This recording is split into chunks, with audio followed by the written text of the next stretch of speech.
ప్రభు అయిన యేసు నామం పేరిట మీ అందరికీ వందనాలు చెల్లిస్తున్నాను. ఈ ఉదయకాలం మన యొక్క పిలుపును బట్టి మనం ఏ రీతిగా పరిగెత్తుతున్నామని ఒకసారి మనము చెక్ చేసుకోవాలా. అనేక సత్యాలను ఈ యొక్క దేవుని వాక్యం నుంచి దేవుడు మనకు బోధిస్తున్నాడు. ఈ యొక్క వాక్యం చాలా ప్రాముఖ్యమైనది. Each one have been called for different purposes. Some of us have been called as doctors, some have nurses, and some of us have called as engineers and different professions. ఈ యొక్క ప్రొఫెషన్లో ఆరంభంలో ఉన్న ఆసక్తితో మనం పరిగెత్తున్నామా లేదా అని ఒకసారి మనల్ని మనము చెక్ చేసుకోవాలి. కాబట్టి ఒక చిన్న మెసేజ్ను సిద్ధపరుచున్నాను పరిశుద్ధాత్మ ప్రేరేపణతో. కాబట్టి ఈ వాక్య ధ్యానంకు వెళ్ళక ముందు ఒకసారి చిన్న ప్రార్థన చేసుకుందాం. అన్ని ఆశీర్వాదములు కారణభూతుడైన మా గొప్ప పరలోక తండ్రి యేసయ్య నీ ఘనమైన నామం ప్రభా వందనాలు, స్తుతులు, స్తోత్రం చెల్లిస్తున్నాం. ఈ దినం ప్రభా నెహెమ్యా యొక్క చరిత్రను ప్రభా మేము ధ్యానం చేయాలని ఆశపడుతున్నాం. ఏ రీతిగా నెహెమ్యా పరిగెత్తాడో ఆ రీతిగా మమ్మల్ని కూడా ఈ దినములలో ప్రభా వైరాగ్యం కలిగి ప్రభా ఆసక్తి కలిగినైనా పరిగెత్తుటకునైనా నీ వాక్య ధ్యానం మేము చేయబోతుండగా మా మధ్యలో ఉండి బోధకుడుగా మీరే మమ్మల్ని బోధించి నడిపించుమని, ఆది అంతమై మీరే ఉండి ఘనత మహిమ పొందుకుమని యేసు పరిశుద్ధమైన నామంలో ప్రార్థిస్తున్నాను తండ్రి, ఆమేన్. నా ప్రార్థనలు చెప్పిన రీతిగా నెహెమ్యా యొక్క చరిత్ర చాలా ఆసక్తితో కూడినది అనమాట. Each one have been called with different purposes. ఇక్కడ నెహెమ్యా సూసాను కోటలో ఆయన ఉంటున్నాడు అనమాట. ఆయన జనులందరూ కూడా బబిలోన్కి చెరబట్టుకొని వెళ్ళిపోయినారు. అయితే కొంతమంది వచ్చి నెహెమ్యా గ్రంథంలో ఆయనకు తెలియపరుస్తున్నారు. ఊరు వాళ్ళందరూ తన దగ్గరికి వస్తున్నారు అనమాట. యూదులు ఇంకా చెరపట్టుకొని విడువబడిన వాళ్ళందరూ వచ్చి ఏమి సంగతి అని నెహెమ్యా విచారించుండగా మొట్టమొదటి అధ్యాయంలోనే అడుగుతున్నాడు, యెరూషలేం ఎలాగా ఉంటున్నది, మన ఊరు వాళ్ళందరూ ఎలాగా ఉంటున్నారని నెహెమ్యా అడుగుచుండగా వాళ్ళు చెప్పిన మాటను మనము ఆలోచన చేయాల. శ్రమ నిందలు అనుభవిస్తున్నారని సెలవిస్తున్నాడు. అంతేకాకుండా యెరూషలేం పాడైపోయినది, దాని ప్రాకారం పడదోయబడినది, ఆ యొక్క గుమ్మములు అగ్ని చేత కాల్చివేయబడింది అని సెలవిస్తున్నారు వాళ్ళు. దాని గురించి వాళ్ళు చెప్పినప్పుడు ఆయన ఒకే చోట కూర్చొని ఏడ్చి దుఃఖాకారుడై కొన్ని దినములు ఉపవాసం ఉండి దేవుని సన్నిధానానికి వెళ్ళుచున్నాడు. This kind of concern should be there for you and me. ఈ దినములలో క్రైస్తవులు ఎంతో హింసింపబడుతున్నారు. చర్చెస్లో కానివ్వండి, ఎక్కడైనా కానివ్వండి, ఎన్నో జీవోస్ మనకు విరుద్ధంగా కూడా బయలుదేరుచున్నాయి. అనేక మంది చనిపోవడం కూడా మనం చూస్తున్నాం. అందరికి తెలిసిన రీతిగా వైరాగ్యం కలిగి దేవుని కోసం నిలబడే వాళ్ళు కొద్ది మంది మాత్రమే. కాబట్టి లెక్క పెట్టవచ్చు, నీ ఉన్న చోట నీ చుట్టూ ఉండే జనాంగంను అదే వైరాగ్యంతో దేవుని కోసం పరిగెత్తాలనే ఒక తపనతో మనం ఉంటున్నామా అని ఈ దినం మనం ప్రశ్న వేసుకోవాలి. ఆడ వచ్చి మాటలు చెప్తున్నారు, యెరూషలేం పాడైపోయింది. ఈ యెరూషలేం ఏ రీతిగా ఉన్నదని ఒకసారి మనం ధ్యానంలోకి వెళ్తే ఆ యొక్క దినవృత్తాంతంలో 2వ అధ్యాయము 7వ అధ్యాయంలో మొదటి 3 మాటలు మనం చదివినప్పుడు ఎంతో గంభీరంగా సొలొమోను యెరూషలేం మండపాన్ని ప్రతిష్ఠ చేసినట్లు చూస్తాం. 22,000 గొర్రెపిల్లలను బలి అర్పించినాడు. 120,000 ఎడ్లను అర్పించినట్లు చూస్తాం. వైభవంగా 14 దినములు ఆ యొక్క వైభవం జరిగింది అనమాట. ప్రజలందరూ ఇజ్రాయేల్ యెరూషలేం దేవాలయంలో ఎంతో సంతోషంగా ఉండ్రి. అప్పుడు చూడండి దేవుని మహిమ ఎలాగా ఆలయాన్ని కమ్ముకునిందని. When Solomon had finished praying, the fire came down from heaven and consumed the burnt offering and the sacrifices. అయితే సొలొమోను ఒక గొప్ప ప్రార్థన రాజుల గ్రంథంలో చేస్తున్నాడు. ప్రభా, ఈ ఆలయంలో నువ్వు ఎక్కడ ఎవరు ఏ దానికోసం ప్రార్థన చేసినప్పుడు నీ కనుదృష్టి ఈ ఆలయం మీద ఉంచి అని చక్కగా ప్రార్థన చేశాడు. ఆ ప్రార్థనలన్నీ చేసి బలులు అర్పించి ముగించిన తర్వాత ఆలయం చుట్టూ ఆలయం అంతా కూడా అగ్నితో నింపబడింది అనమాట. ఆ యొక్క యాజకులు కూడా లోపలికి వెళ్ళలేకపోయారనమాట. 2వ మాట చూస్తే, and the priest could not enter the house of the Lord because the glory of the Lord has filled the Lord's house. ఎంత గొప్ప మహిమనండి మన దేవుని యొక్క మహిమ. ఆ యొక్క అగ్ని పైనుంచి దిగి రావడము ఇజ్రాయెల్ కనులారా చూశారనమాట. అంతేకాకుండా when all the children of Israel saw how the fire came down and the glory of the Lord on the temple, they bowed down their faces to the ground on the pavement and worshipped and praised the Lord, saying, for he is good, for his mercy endureth forever. ఆయన కృప నిరంతరం ఉంటున్నదని సాష్టాంగ Israel పడి మొక్కుకుంటున్నారు. ఇలాంటి ఒక దేవాలయం పడదోయబడింది. ఇప్పుడు నెహెమ్యాకి వార్త చెప్పబడింది, ఇలాంటి ఒక దేవాలయం పడదోయబడి దాని యొక్క గుమ్మములు అగ్ని చేత కాల్చబడింది అని సెలవిచ్చినప్పుడు ఆకాశంలో ఉన్న దేవునికి ఆయన మొరబెట్టుతున్నాడు. ఏమని మొరబెట్టున్నాడు? ఆకాశమందులో ఉన్న దేవా, యెహోవా నిన్ను ప్రేమించి నీ కట్టడలను అనుసరించి నడుచువారిని విషయంతో నిబంధనతో స్థిరపరచువాడా, చెవియొగ్గి నా ప్రార్థనను ఆలకించండి. నువ్వు కన్నులు నా యొక్క ప్రార్థనకు తెరిచి ఉండును గాక అని సెలవిస్తున్నాడు. ఇజ్రాయేల్ను జ్ఞాపకం చేసుకోమని అడుగుచున్నాడు. అయితే ఇశ్రాయేల్ యొక్క కుమారులు వాళ్ళ యొక్క కుమార్తెలు పాపం చేసి ఉన్నారు. అయినప్పటికీ మేమును మా యొక్క తండ్రి వాళ్ళు చేసిన పాపమును మీరు జ్ఞాపకం చేసుకోకుండా మోషేకు మీరు ఇచ్చిన ఆ యొక్క నిబంధనను జ్ఞాపకం చేసుకోమని కన్నీళ్లతో నెహెమ్యా ప్రార్థన చేస్తున్నాడు అనమాట. మోషేకి ఏం నిబంధన ఇచ్చినాడు? నీ ప్రజలు ఎప్పుడైతే తప్పిపోతారో జనులలో వాళ్ళని చెదరగొడతానని సెలవిచ్చినాడు దేవుడు. ఆ రీతిగా ఇజ్రాయేలు ఈ దినములలో చెదరగొట్టబడి ఉంటున్నారు. అయితే ఎప్పుడైతే నీ ఆజ్ఞలను గైకొని నా దగ్గరికి తిరిగి వస్తావో భూమి గంతం వరకు నువ్వు ఎక్కడ ఉన్నా నేను నిన్ను చేర్చుకుంటున్నానని ఆ ప్రార్థన అది జ్ఞాపకం చేస్తున్నాడు. భూమి గంతం వరకు మీరు తోలివేయబడిన నా నామం పేరిట ఈ స్థలంలో మరలా తిరిగి నేను మిమ్మల్ని తెచ్చి పెట్టేదను సెలవిచ్చినావు కదా ప్రభా. ఆ ప్రార్థన జ్ఞాపకం చేసుకొని గొప్పగా దయ చూపించి ఈ ప్రజల కోసం నేను నిర్ణయం తీసుకున్నాను. ఈ ప్రాకారాన్ని మరలా నేను కట్టుదనని నేను నిర్ణయం చేసుకున్నాను ప్రభా. ఈ దినం రాజు దగ్గర వెళ్ళి నేను అడగబోతున్నాను, ఈ నా ప్రార్థనను ఆలకించు అని ఆయన ప్రార్థన చేసినాడు. ఆ మొదటి అధ్యాయం అంతా కూడా చూస్తే we can see the great concern of Nehemiah for the perishing of the Jerusalem temple అనమాట. అంతేకాకుండా దేవాలయమే కాకుండా తన యొక్క ప్రజల యొక్క పట్టణం, ఆ యెరూషలేం అనేది పరిశుద్ధ పట్టణం, దాన్ని అగ్గి పెట్టి తగలబెట్టేశారనమాట. గోడలు లేవు, గుమ్మాలని కూలిపోయినాయి. కాబట్టి ఆయన ఏడ్చినట్లు మనం చూస్తాం. ఇటువంటి తపన ఈ దినములలో నీకు నాకు ఉంటున్నదా? ఎంతో గొప్ప దేవుని కలిగి ఉన్నాం. మోషేతో ముళ్ళ పొదల్లో మాట్లాడిన దేవుడు ఈ దినం నీతో స్వరంతో బైబిల్ గ్రంథంలో అతి నిత్యము ఆయన మాట్లాడుచున్నారు. అటువంటి దేవుని కలిగిన మనకు రోషం ఉంటున్నదా? అయా మా దేవుడే గొప్ప దేవుడని అన్యజనులకు చెప్పగలిగిన ఒక స్థితిలో మనం ఈ దినం ఉంటున్నామని ఆలోచన చేయాలి. 2వ అధ్యాయం మనం చూస్తే అక్కడ మనము ఈ యొక్క నెహెమ్యా ఏం చేస్తున్నాడంటే రాజు దగ్గరికి వెళుతున్నాడు. ఆయన ద్రాక్షరసము అందించే ఒక కప్ బేరర్ అనమాట. అంటే ఆ యొక్క ద్రాక్షరసం గిన్నెను అందించేవాడు రాజుకు. కాబట్టి అక్కడ మనం చూస్తాం నెహెమ్యా పోయి ద్రాక్షరసం అందిస్తుండగా ఆ రాజు అడుగుచున్నాడు, నీ ముఖం ఎప్పుడు సంతోషంగా ఉంటున్నది, ఈ దినం ఎందుకు విచారంగా నువ్వు కనబడుతున్నావు? ఏదో నీలో దుఃఖం దాగి ఉందని ఆ రాజు కనిపెట్టి నెహెమ్యాను అడగగా ఆయన ఈ మాట చెప్తున్నాడు. 2వ అధ్యాయం 3వ వచనం మనం చూస్తే, రాజు చిరంజీవి అగునుగాక, నా పితరుల సమాధి కలిగిన పట్టణం పాడైపోయింది, దాని గుమ్మములు అగ్ని చేత కాల్చి ఉండగా నాకు దుఃఖం లేకుండా ఎలా ఉంటాను రాజా అని అడుగుతున్నాడు. చూడండి, వెంటనే స్ట్రైట్ ఫార్వర్డ్గా ఆ యొక్క రాజుకు జవాబిస్తున్నాడు. రాజు చిరంజీవిగా ఉండును గాక, నీకు నా కళ్ళల్లో నాకు దయ చూపించని చెప్పి నా యొక్క పట్టణం, నా యొక్క పితరుల సమాధి కలిగిన పట్టణము పాడైపోయింది. అంతే కదా, మన లోకంలో కూడా మనం చూస్తాం. ప్రతి ఒక్కరికి వాళ్ళ యొక్క తల్లిదండ్రుల యొక్క సమాధి ఎంతో ప్రాముఖ్యం. ఎందుకంటే ప్రతి సంవత్సరం వాళ్ళు వెళ్ళి ఆరాధన చేసుకుంటారు, వాళ్ళని జ్ఞాపకం చేసుకుంటున్నారు. ఎందుకంటే వాక్యం సెలవిస్తుంది నీతిమంతులను జ్ఞాపకం చేసుకోమని. కాబట్టి సమాధి అనేది అబ్రహాం కాలం నుండి మోషే కాలం నుండి సమాధులకు కేటాయం చేశారనమాట. అబ్రహాం సారా తన భార్యను ఎక్కడ పెట్టి ఉన్నారు? మకెల్లా కొగలో ఆయన పెట్టినారని వాక్యంలో సెలవిస్తుంది. అంతేకాకుండా యోసేపు తన ఎముకలను అంతిమ దినములలో ఏం సెలవిస్తున్నాడంటే, మీరు ఐగుప్తు నుండి కనానుకు వెళ్ళినప్పుడు నా యొక్క ఎముకలను తీసుకొని వెళ్ళి మీరు కనానులో పాతి పెట్టండి అని అడుగుకుంటున్నాడు. There is a great promise for those people. They have great reverence for the sentiment rather for the cemetery అన్నమాట. ఆ సమాధులకు అంత ప్రాముఖ్యం. కాబట్టి ఆయన అంటున్నాడు, మా పితరుల సమాధి గల పట్టణము పాడైపోయింది రాజు, నేనేం చేయాలా అంటే నువ్వేం చేయగలుగుతావని ఆయన అడుగుతున్నాడు అనమాట.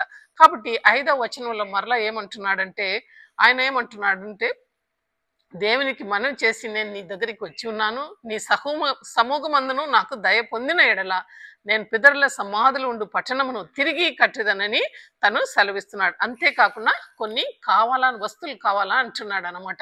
అయితే ఏదేదైతే ఆయన అడిగాడో రాజు అవన్నీ కూడా ఆయనకు ఆజ్ఞ ఇచ్చినట్లు వాక్యం సెలవుతుంది.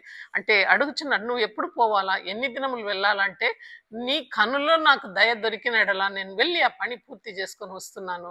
నాకు కొన్ని రాను కావాలా, కొన్ని దూలం కావాలని, కావాల్సిన మనుషులను కావాలి, సమస్తము సమకూర్చుకొని తాకీదులు ఆ పర్మిషన్ తీసుకుంటున్నాడు. ఫారెస్ట్ రేంజ్ ఆఫీసర్స్ కానివ్వండి, ఇంకా స్టేట్ వైస్ పర్మిషన్ కావాలని అన్ని తాకీదులు ఆయన పొందుకొని ఆ యొక్క నదిను దాటిస్తూ వెళుతున్నాడు అనమాట. రాజు కనులలో కూడా ఆయనకు దయ దొరికింది అనమాట. When you decide to stand for the lord, God will shower his blessings on you. ఆ యొక్క నెహెమ్యా స్ట్రాంగ్ గా నిలబడాడు. రాజు కూడా ఆయనను ఆనర్ చేసి అన్ని ఇచ్చి పంపిస్తాడు. చూడండి ఆ మాట ఎంత చక్కగా ఉంటది. గుర్రములను రౌతులను ఆయనకు తోడు పెట్టి ఆయన పంపించినట్లు. He is making him as a governor. కాబట్టి అంత మర్యాదతో నెహెమ్యాను ఆయన పంపిస్తున్నాడు. అయితే మూడవ పని, నెహెమ్యా అక్కడికి వెళ్ళి ఏం చేస్తున్నాడంటే రాత్రికాల సమయంలో ఆయన హీఈస్ డూయింగ్ ఎ సర్వే.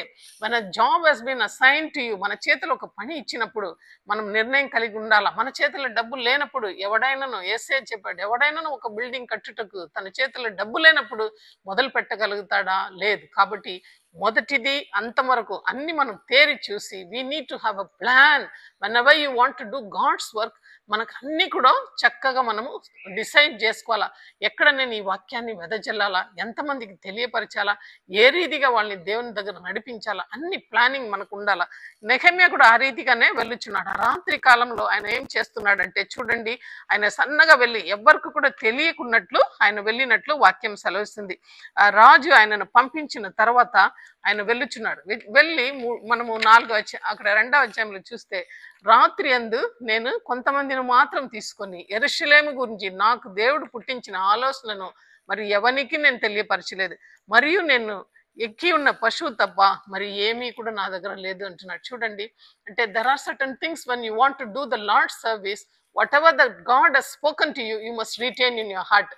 మనం కొంతమంది ఏం చేస్తాము, అన్ని వెళ్ళి అందరికీ చెప్పేస్తాం. అయితే వెంటనే సాతాన్ కూడా పొంచి ఉంటున్నాడు. నీ దేవుని కార్యం ఏదైనా ఘనంగా చేయాలంటే సాతాన్ పొంచి ఉన్నాడు కనుక నీ హృదయంలో దేవుడు నీతో ఆయనతో నీకున్న సంబంధం ప్రకారం దేవుడు మాట్లాడిన మాటలను ఆ హృదయంలో ఆ యొక్క నెహెమ్యా దాచి ఉన్నాడు. ఆయన పోయి వేవు చేసి ఎక్కడెక్కడ ఎలా ఉంటున్నది అన్ని పడిపోయిన ఆ యొక్క ప్రాంగణం అంతా కూడా చూస్తున్నాడు. యెరూషలేము అంతా కూడా చూచి వస్తున్నాడు అనమాట. తర్వాత వచ్చి ఆయన ఏం మాట్లాడుతున్నాడో సమాజ మందిరంలో చూడండి, మనుషులందరినీ కూడా సమకూర్చుకున్నాడు. When you want to do something, you need to have a plan and then you need to call everybody and you have to assign people. అక్కడ ఏం చెప్తున్నాడంటే, మనకు కలిగిన శ్రమ మిక్కిలి మీకు తెలిసే ఉన్నది. యెరూషలేము పట్టణం ఎలాగా పాడైపోయినదో, దాని గుమ్మములు ఎలాగ కాల్చి ఉన్నావో అవన్నీ కూడా మీకు బాగా తెలుసు. కాబట్టి ఇది కాక దేవుడు నాకు సహాయం చేసి ఉన్నాడు. ఎట్లా అనగా రాజు నాకు చేసిన మేలను కూడా నేను మీకు తెలియపరిచి ఉన్నాను. ఈ సమయంలో మనం నిర్లక్ష్యంగా ఉండవలసిన అవసరం లేదని సెలవిస్తున్నాడు.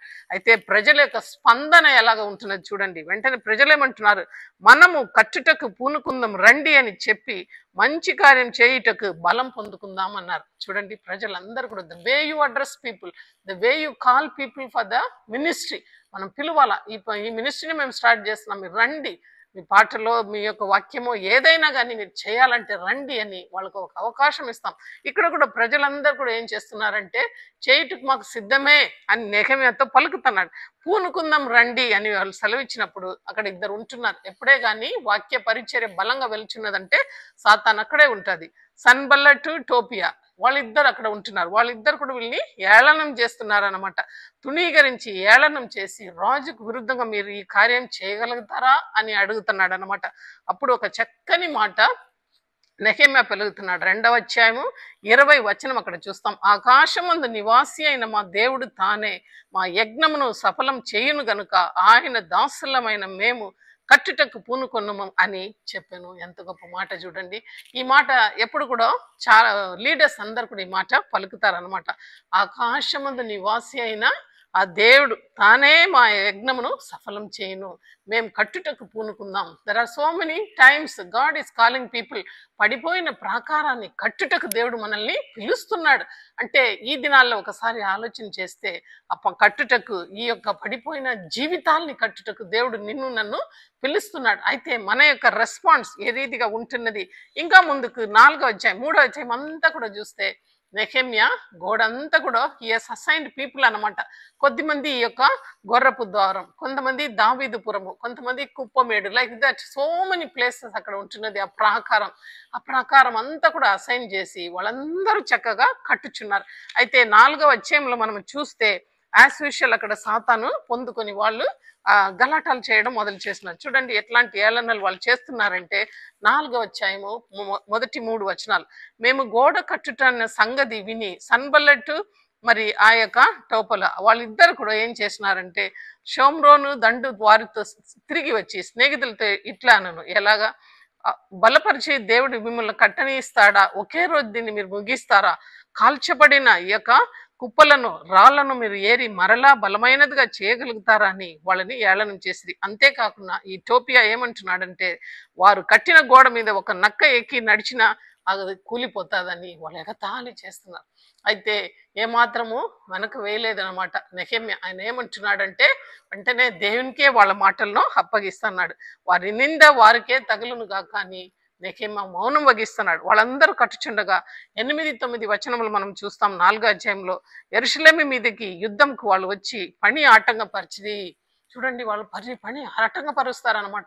పనులందరూ కూడా కూడుకొని చక్కగా గోడ కడుచుండగా ఆటంకపరిచి మిమ్మల్ని చంపివేస్తామని ఆ అధ్యాయంలో సెలవిస్తున్నారు. అయితే ఒక చక్కని మాట అగైన్ నెహెమ్యా మాట్లాడుతున్నాడు. ఆయన ఏమంటున్నాడంటే కొంతమందిను గోడ వెనకనున్న దిగువ స్థలములలో పైనున్న స్థలములను వారి వారిని కుటుంబ ప్రహారం నిలువబట్టి కత్తులతోనో ఈటులతోనో విల్లుతోనో వాళ్ళు నిలబెట్టినాడు. తను లేచి ప్రధానులతోనూ జనులతోనూ ఈ మాట అంటున్నాడు, మీరు భయపడకుడి, మహాగణుడు భయంకరుడైన యెహోవా మనతో పాటి ఉంటున్నాడు. ఎంత గొప్ప సాక్ష్యం చూడండి. when we go for ministry, don't forget that God is with you. ఎందుకంటే మనం ఆయన పనిని చేస్తున్నాం కనుక మహాదేవుడను భయంకరమైన దేవుడు మనతో ఉంటున్నాడని ఆయన పలుకుతున్నాడు. వెంటనే ఇంకొక మాట కూడా చెప్తున్నాడు, మీ సహోదరుల పక్షముగాను, మీ కుమారుల పక్షగాను, మీ కుమార్తెల పక్షగాను, నీ భార్యల పక్షంగాను మీరు నివాసం మీకు ఉండినట్లు యుద్ధం చేయుడి అని వాళ్ళు హెచ్చరిస్తున్నాడు. ఈజ్ ఎంకరేజింగ్ అనమాట. పనులలో అధికారి అనేవాడు ఆ రీతిగా మనము మినిస్ట్రీ చేసేటప్పుడు ఉండాలన్నమాట. మరి అంతేకాకుండా ఒక చేతిలో వాళ్ళు పని చేస్తూ ఒక చేతిలో ఈటి కానీ ఆ యొక్క విల్లు కానీ కాకుంటే కత్తి కానీ పెట్టుకున్నారు. నడుములు వాళ్ళు కత్తి చెక్కుకొని ఆ పనిని చేశారు. అంతేకాకుండా సగం మంది ఉదయకాలం మొదలుకొని నక్షత్రం కనబడేంత వరకు, అంటే అనుకోండి ఉదయకాలం మొదలుకొని రాత్రి వరకు పనిను గోడ కట్టి పనిను ఎడతగా చేసిరేనమాట. ఇంకొక చక్కని మాట, అంతేకాకుండా పనివారు కానీ నా పనివారు కానీ ఉతుకుటకు తప్ప మరి దేనికి మా వస్త్రమును తీయలేదనమాట. వస్త్రమే తీయకుండా రాత్రి పగలు వాళ్ళు పనిచేసిరి.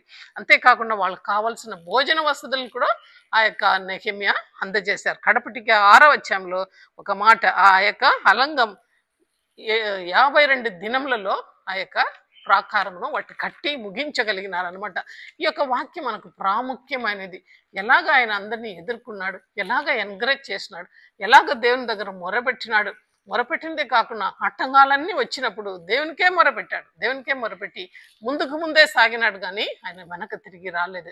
When you want to do good, అధికారులు కూడా ఆయనతో సహకరించినట్లు, రాజులు కూడా సహకరించినట్లు మనం చూస్తాం. అంతేకాకుండా నూతన గ్రంథంలో మనల్ని ఈ దినం హెచ్చరించే వాక్యాలు కొన్ని మాత్రం మనం చూచి ముగిస్తాం. దేవుడు ఏం చెప్తున్నాడంటే రోమా పత్రికలో పరిచర్య చేయువాడు బోధించువాడైతే బోధించుటలోను, హెచ్చరిక చేసేవాడు హెచ్చరికలోను పని కలిగి ఉందుము. పంచిపెట్టుటకును శుద్ధ మనసు కలిగి మనము పై విచారణ చేయువాడు జాగ్రత్తగాను చేయవలనని మనకు పౌలు హెచ్చరిస్తున్నాడు. ఆసక్తి విషయంలో మాందులు కాక ఆత్మ తీవ్ర కలవారై ప్రభును సేవించుడి, నిరీక్షణ గలవారై సంతోషించుడి, శ్రమయందు ఓర్పు గలవారై ప్రార్థనయందు పట్టుదల గలవారై ఉండుడి అని పౌలు హెచ్చరిస్తున్నాడు. అంతేకాకుండా ప్రసంగి గ్రంథంలో ఒక మాట ఉంటున్నది 9:10, చేయుటకు నీ చేతికి ఇచ్చిన ఏ పని అయినను నీ యొక్క శక్తి లోపం లేకుండా చేయుము. నువ్వు పోవు పాతాళమందు పని అయినను ఉపాయమైనను తెలివైనను జ్ఞానమైనను లేదు. What ever that you want to do in this world, you must do it with full assurance, full confidence, మనం ఆత్మ పెట్టి హృదయపూర్వంగా చేయాలి. అందుకే కొలసి పత్రిక 3:23లో మరి ఏం చెప్తున్నారంటే, మీరు ఏమి చేసినను అది మనుషుల నిమిత్తం కాక ప్రభు నిమిత్తం అని ఎరిగి మనస్ఫూర్తిగా చేయుడి అని హెచ్చరిస్తున్నాడు. ఇక కడపటిగా ఆ ఎఫెసీ పత్రిక 6:8లో మనం చూస్తాము, దాసుడైనను సుతంత్రుడైనను మీలో ప్రతివారు ఏ సత్కార్యం చేయనో ప్రభు వలన మీకు ప్రతిఫలం ఉండుదని ఆయన సెలవిస్తున్నాడు. ఇంకా యేసుక్రీస్తును మనం చూస్తే యోహాను సువార్త 9:4లో ఆయన ఇంకొక మాట కూడా మనకు హెచ్చరిస్తున్నాడు. పగలున్నంత వరకు నన్ను పంపిన వాని క్రియలను మనము చేయవలనని ఆయన చెప్తున్నాడు. రాత్రి వచ్చిచున్నది, అప్పుడు ఎవడును పని చేయలేడని యేసయ్య సెలవిస్తున్నాడు. కాబట్టి యేసయ్యను చూడండి, మీరు ఎక్కడ చూసిన వీడియో క్లిప్స్లో ఫాస్ట్గా తన పనిను ఆయన చేసిన వారుగా ఎక్కడ కూడా ఆసక్తి లేకుండా నిర్లక్ష్యం చేసి కూర్చొని మాట్లాడుకుంటా అలా చేయలేదన్నమాట. ఆసక్తితో ఇంకొక చోట ఏమంటున్నాడంటే తల్లిదండ్రులు ఆయనను వెతుకుతూ వస్తున్నాడు. ఆయన యెరూషలేములో పెద్దవాళ్ళ దగ్గరనే ఉండి ఆర్గ్యూ చేస్తా ఉన్నాడు. మరియమ్మ యోసేపు 3 రోజు ప్రయాణం వచ్చేసినారు. మళ్ళా ఎక్కడ కొడుకు కనబడలేదని తిరిగి ఆలయానికి వెళ్ళినప్పుడు ఆయన వాళ్ళతో ఆర్గ్యూ చేసి మాట్లాడుతున్నాడు. దేవుని యొక్క రాజ్యం గురించి చెప్తున్నాడు. అప్పుడు అంటున్నారు వీళ్ళు యెరూషలేముకి తిరిగి వచ్చి, మీరు నన్ను ఎందుకు వెతుకుతారు? నేను నా యొక్క తండ్రి ఇంట్లో ఉంటానని మీకు తెలియదా? తండ్రి పని మీద ఉంటానని తెలియదా? I'm on the business of my father అంటున్నాడు. మనం కూడా ఈ లోకంలో ఆ రీతిగానే ఉంటున్నాం. యేసయ్యనే సెలవిస్తున్నాడు, I have come in this world to do the job of my father. So what is your job on this earth? మనల్ని ఆయన పంపినాడు. యేసయ్యను తండ్రి పంపినట్లు యేసయ్య శిష్యులను పంపినాడు. ఇద్దరిద్దరుగా చేసి 70 మందిగా పంపించారు. ఆ రీతిగానే మనల్ని కూడా ఈ దినము దేవుడు కోరుతున్నాడు. మొదటిలో ప్రారంభం చేసిన అదే ఆసక్తితో అంతం వరకు మనము నిలిచి ఉన్నామా? అంతవరకు మనం నిలిచి ఉన్న ఎడల మనం జీవ కిరీటం పొందుకుంటున్నామని రూఢిగా మనం నమ్మాలా. నెహెమ్యా ఎంతో గొప్ప కార్యం చేశాడు. ఒక అధ్యాయం అంతా నెహెమ్యా గురించి రాయబడింది. కాబట్టి మనం కూడా మన జీవితంలో ఎటువంటి ఆటంకాలు వచ్చినా you have to run the race. ఎందుకంటే పరిగెత్తే వాళ్ళందరికీ కిరీటం లేదు. ఎవడైతే ఆ యొక్క పరిగెత్తంలో మంచిగా చక్కగా పరిగెత్తినాడు వానికి జీవ కిరీటం ఇవ్వబడింది. కాబట్టి ఈ వాక్యమైన ప్రియ బిడ్డ, నీ యొక్క పరుగు పందెం ఎలాగా ఉంటున్నది? ఒకవేళ ఒకనప్పుడు చక్కగా దేవుని కోసం పరిగెత్తినావేమో, ఈ దినం సమస్యల్ని నిరాశ చెంది లోకం వైపు వెళ్ళిపోయినావేమో, మనం ఒకసారి పరీక్ష చేసుకోవాలా. నెహెమ్యా అయితే కనుదృష్టి ముందు పెట్టినాడు. గోడ కట్టి 52 దినములలో గోడ కట్టి పూర్తి చేసి చక్కగా ఇజ్రాయేలుతో ఆనందించి మరలా తిరిగి ఆయన సూసాన్ కోటకు వచ్చినట్లు వాక్యం సెలవిస్తుంది. ఈ కొద్ది మాటలను మన వినికిడిలో దేవుడు దీవించి ఆశీర్వదించును గాక. ఆమేన్. చిన్న ప్రార్థన చేసుకుందాం. మహాపరిశుద్ధ స్తుతులకు పాత్రుడైన మా గొప్ప పరలోక తండ్రి, అయ్యా అనేక సత్యాలను ఈ బైబిల్ గ్రంథంలో మాకు దాచిపెట్టావు ప్రభా, నీకు స్తోత్రం. వైరము అవున తండ్రి, ఎంతో బంగారు అవన్నీ కూడా లోతైన సత్యాలు ఈ యొక్క బైబిల్ గ్రంథంలో రాయబడింది. ఆకాశం భూమి గద్దించిన నీ మాట పొరలేను సునైనా తప్పదు. ఎంతమందిని ప్రభా మాకు మాదిరిగా నక్షత్రం లాగా ఉంచున్నాం. వారిని చూసుకొని మాకు ఇవ్వబడిన ఈ యొక్క పరుగు పందెంలో ప్రభా మా చేతిలో నాయన ఈటిలు కత్తిలు ఖడ్గాలు ఏది లేదు. అయితే వాక్యం అనే ఖడ్గాని మాకు ఇచ్చావు. పరిశుద్ధాత్మ శక్తిని మా మీద విడుదల చేసి ఉన్నాం కాబట్టి ఈ దినం మేము పోరాడుచున్నది అంధకార శక్తులతోనూ ఆకాశ శత్రు సమూహంతోనూ జ్ఞాపకం చేసుకొని మాకు ఇవ్వబడిన పరుగు పందెంలో వెనక రాకున్న ప్రభా ముందున వాటికి వేగులు పడుచు మాకు సహాయం దయచేయమని నెహెమ్యా లాంటి ప్రభా అనేక మందిని ఈ దినములలో మీరు లేపుమని నజరేయుడైన యేసు అది పరిశుద్ధమైన నామంలో ప్రార్థిస్తున్నాను తండ్రి. ఆమేన్.